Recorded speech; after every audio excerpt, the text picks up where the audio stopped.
Hola, muy buenas. Este es uno de los muchos vídeos que os envío para repasar preguntas de examen y para que tengáis clara información que igual no tenéis clara del todo.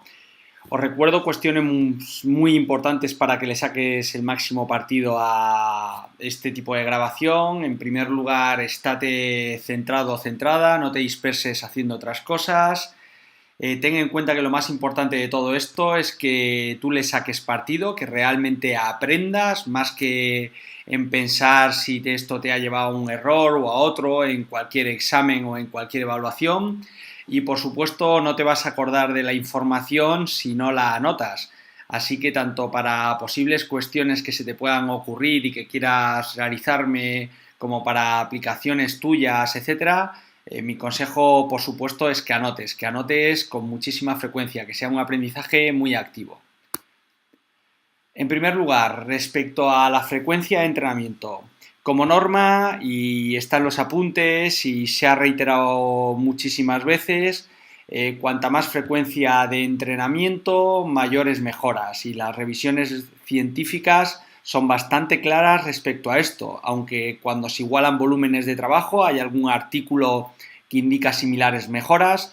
La conclusión, insisto, de la evidencia actual es que más frecuencia conlleva mayor mejora de entrenamiento. Dicho de otra manera, cuantos más días a la semana entrenas, mayores mejoras produces. Fundamentalmente porque eso suele suponer entrenar más y o con mayor calidad.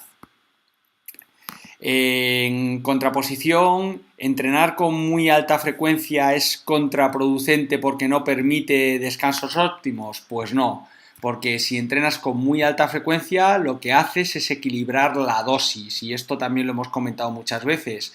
Es un mito falso que hay que intentar desterrar, el hecho de que al principio es muy importante utilizar muy bajas frecuencias y conforme aumenta el nivel, aumentar la frecuencia.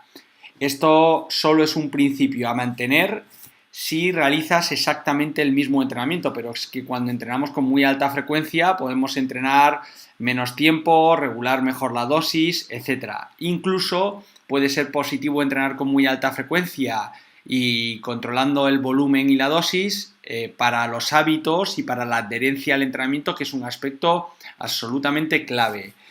Puedes mirarte los cuadrantes de los parámetros de entrenamiento en los apuntes para verificar esta información. En una persona desentrenada, por tanto, la mejor frecuencia es 2-3 sesiones a la semana, es decir, entrenar pocas sesiones. Pues la respuesta es que no. Todo va a depender de qué es lo que haces durante el entrenamiento. Y una persona que se inicia totalmente desentrenada puede entrenar perfectamente 4 y 5 y 6 sesiones a la semana, no solo sin ningún problema, sino que igual generamos mayor adherencia y por supuesto mayores mejoras siempre y cuando estemos dentro de el máximo volumen tolerable y respetando por supuesto el volumen que podemos reiterar en cada una de las acciones. Esto también está muy comentado y se ha dicho en muchas ocasiones. ¿Las mayores ganancias de fuerza en un experto se logran con cargas altas o con un carácter del esfuerzo alto y con un RIR bajo? Pues no, ni con cargas altas. Las mayores ganancias de fuerza se suelen producir en el rango donde se esté trabajando habitualmente.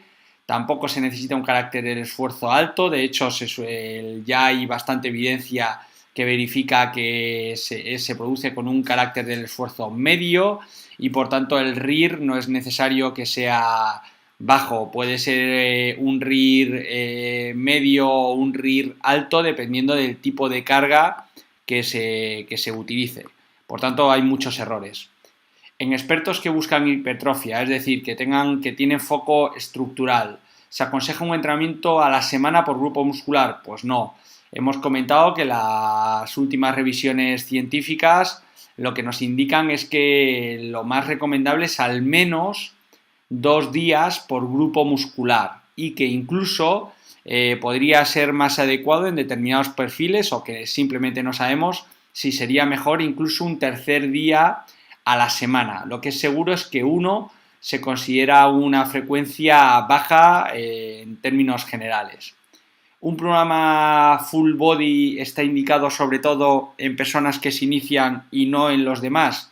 Pues tampoco es así, porque en personas que tienen determinados perfiles, por ejemplo, que entrenan pocos días a la semana, realizar un programa dividido ya supondría que trabajes solo un estímulo a la semana en esa musculatura y ya eso sería muy contraproducente. Por tanto, un programa full body está indicado para personas de distinto nivel, tanto de experiencia como de nivel de fuerza, y va a depender de muchas otras cosas, y esto también lo hemos comentado en muchas ocasiones. ¿Un programa de fuerza muy dividido requiere un mínimo de 4 sesiones de fuerza? Pues no, requiere al menos 6 sesiones de fuerza porque tienes que, insisto, llegar a esa frecuencia mínima de 2 días a la semana por grupo muscular. Y eso hablando en términos de hipertrofia, que si hablábamos en términos de fuerza probablemente sería aconsejable más. La prioridad neuromuscular se caracteriza por cargas altas o muy altas, por tanto bajas repeticiones.